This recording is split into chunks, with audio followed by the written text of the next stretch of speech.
Yelele, noma sana all the way from Nigeria. Naitwa Fireboy, and this one is called A Vibration, playing right here on Kenya's #1 Ghetto Radio. Shako ya power, shako true ni aje. Good morning. Na hope inakubamba place yote yenye uko tune in, especially leo ni siku ya mayouth, unajua stage Kanairo stage ni jamo. So mayouth man, leo tunaongelesha hapa hivi one on one, ndio maana niko na timu kubwa sana inataka kutuchanua, inataka kutupeleka na Rien, especially mayouth man hapo hivyo mtaani. Tusikage tukisema ati tusikage tukisema yani wanasema gati we are the leaders of tomorrow, lakini hiyo leadership hatuionagi. Ndio maana yake hapo hivi niko na Jiongoze Team, nikianzia hapo hivyo na Mr. Moita mwenyewe. Mr. Moita, kumbuka ametoka hapo hivyo Jiongoze concert man, yeye ni manager.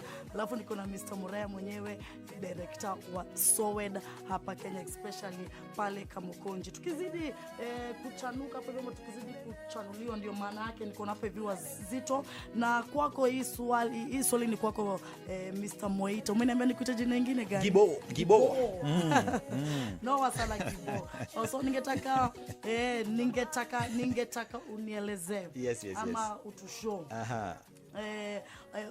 Hapo hivi Nairobi ni plans gani ama ni role gani mumefanya kupitia nyinyi kama Jiongoze project? Na venye mnadu especially hapo hivi Nairobi, ni nini mna aim ku prevent violent extremism especially kwa Nairobi County? Wazi. Sasa before hata niendelee, by the way, nataka niambie Mbogi wase hapo nje, mnaweza tu follow kwa our social media pages. Tuko at Jiongoze KE, hiyo ni Twitter handle yetu. Facebook pia unaweza check at Jiongoze Jiongoze project, hiyo ni Facebook page. And then also I Choose Life Africa Facebook page. Twitter handle ni I_choose_life_ICL. And then ya tatu tuko na Sowed Kenya, that is Facebook, and then Sowed KE, hiyo ni Twitter handle. Follow us, mutapata tuko na staff mob, plans zenye tunafanya, activities, a lot of audio visuals, unajua staff mob zenye tunafanya, unaweza zipata hapo hivyo. Awesome. Haya. So sometimes 2019 early 2019 Prezo Hunye alisimama akasema, by the way, each county inafaa ku put together a plan. Lazima wakuwe na plan on prevention and countering violent extremism. And hizo counties walipatiwa up to end of June, that is 2019, ku make sure kwamba wame put in place plans zenye zita provide framework ya wase wote wenye wako katika hii field ya PVE, ku make sure kwamba at least wako na joint efforts in terms of contributing to that.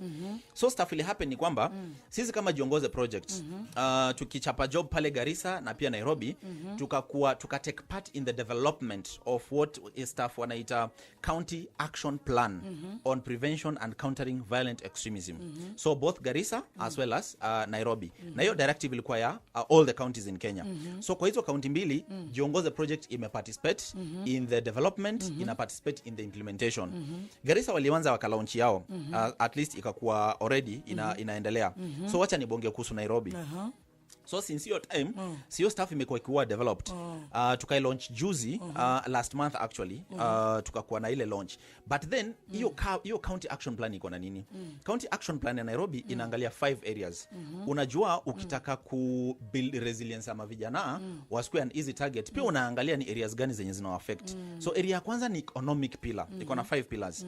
So economic pillar basically ni, tunajua kwamba my youth wako vulnerable, venye nilikuwa nimesema juu hawana hustle ile yenye inawazaletea dona nini. So wanakuwa an easy target, you get So hapa Nairobi unajua kwamba most of the youth wako unemployed, so watakuwa an easy target. But beside Nairobi yenyewe pia iko na amenities, economic infrastructure yenye ni big. So wanaona kwamba inaweza tumika na wale magondi kufanya nini, kufund stories za violent extremism na terrorism. Ndio maana wana focus katika hiyo pillar. So pillar ya kwanza ni economic pillar. Ku make sure kwamba wana build capacity, counties pia wanatumia resources zao kufanya nini, ku at least kuensure kwamba wana channel effort to youth empowerment, ma youth wasikuwe vulnerable. Haya, pillar ya pili inaitwa education pillar.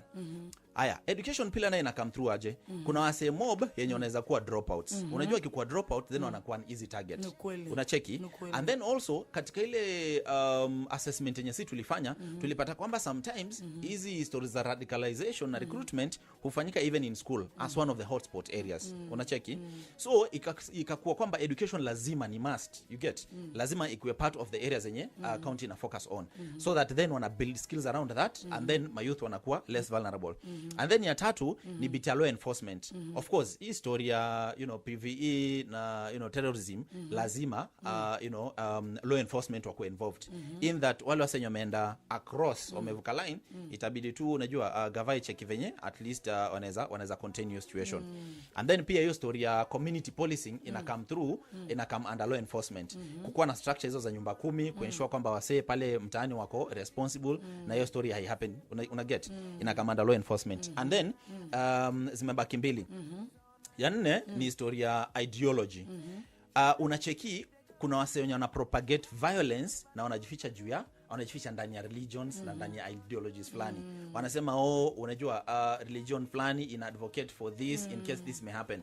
So your aspect is very important. So whatever wana focus on ni building narratives zenye zina counter hizo ideologies zenye zinakuwa propagated za kufuel violence. Una get? So story ya ideology very important because of course inahusu story ya religions na all that.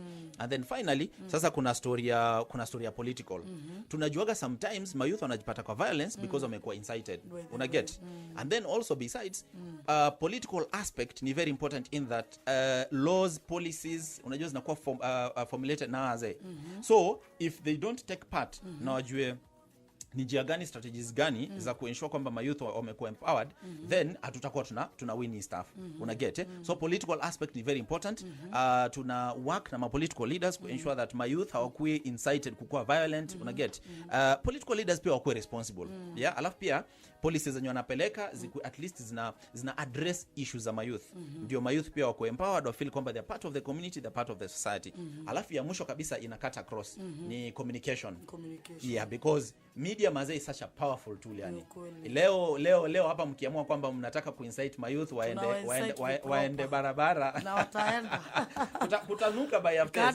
Katanuka by after. Wow. So hiyo pia ni one component yenye iko very important. So in short hiyo county plan inachekizo staff kama Jiongoze tumesupport in the development, we are part of the implementation because story really happening. The Nairobi County iliamua kwamba I bring together now the different players in this particular field ya PVE. So many organizations ziko hapo and then it's being chaired by the county commissioner. Alafu pia iko na secretariat yenye na drive. So plan ni ilikuwa ishakuwa launched. Sasa hizi mazetu na resource looking at new organizations gani zina come through to bring my resources and then tuchape at least implementation. So from 20 already tunaendelea. Yeah, tumeshaanza already but 2021 na itakuwa more fire. Ndio hivyo kunaenda. My youth man umesikia hiyo habari ndio. Na najua especially because saa hii time ya corona ma challenges zimekuwa kibao sana but still bado mnahakikisha mmefika kwa ground na bado my youth man wanajitokezea. Sana ground tuna hit noma sana. Kitu yenye tumefanya during hii time tumefanya kitu inaitwa adaptive management because unakuwa una check situation unajiuliza kuna gatherings kwa mfano zenye hazikuwa zinakubaliwa. So tunafikiaje my youth? Tuka develop story inaitwa virtual delivery of content. So unapata kama saizi we are doing a lot of shows kama hizi tunafikia my youth.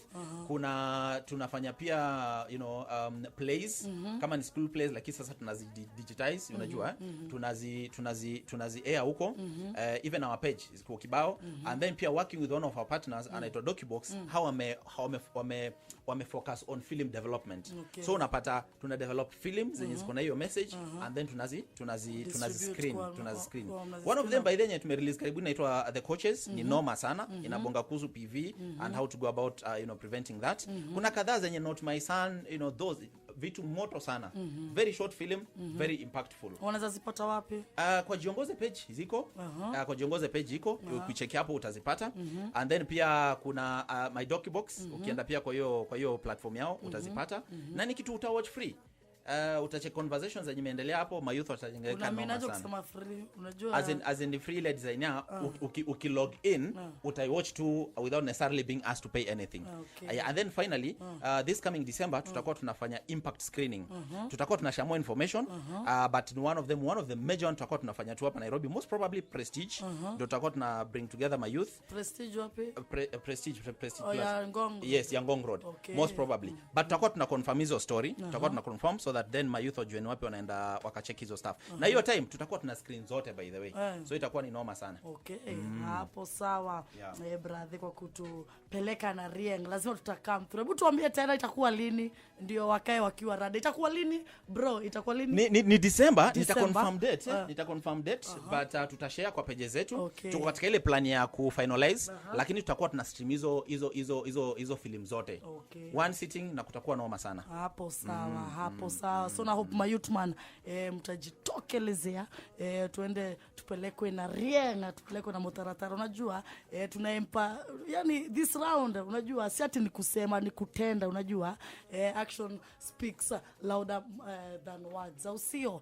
Anyway naona hapa hivi niko na Empress talking about kubalance gender unajua talking about kubalance gender lazima Empress unajua mliko mnashindwa shida ameinterview tu ma boy child na Empress yuko na Empress pia kwa ndani ya keja na yeye atakuwa kituambia anatuambia na tutanua juu ya nini, but before then acha niongee kwanza na Mr. Karanja kidogo tu tukimaliziaga hapo naweza penda utuambie importance na role kwa my youth man pale nasikia ni inaitwa youth liaisons. Hebu niambie kama nimespell vizuri. Umespell vizuri ni station youth liaison officers. Na kabla sijafika hapo acha ni kuna watu wanatusikiliza wengine wanatusikiliza from all the way from the US, New Jersey tuko na Marcus na Marcus na kerende yake huko New Jersey wanasikiliza Ghetto Radio. Kuna kerende nyingine pia iko Ronga kina Karanja wanatusikiliza pia. Na zile mambogi zingine zote ziko mtaani. So the station youth liaison officers as we said earlier ni hiyo program yenye tunajaribu ku make sure kwamba through Jiongoze tunaweza ku build relationship between young people youth na makarao. Ndio maana mnaita youth station youth liaison officers SYLO. Thanks. Safi sana.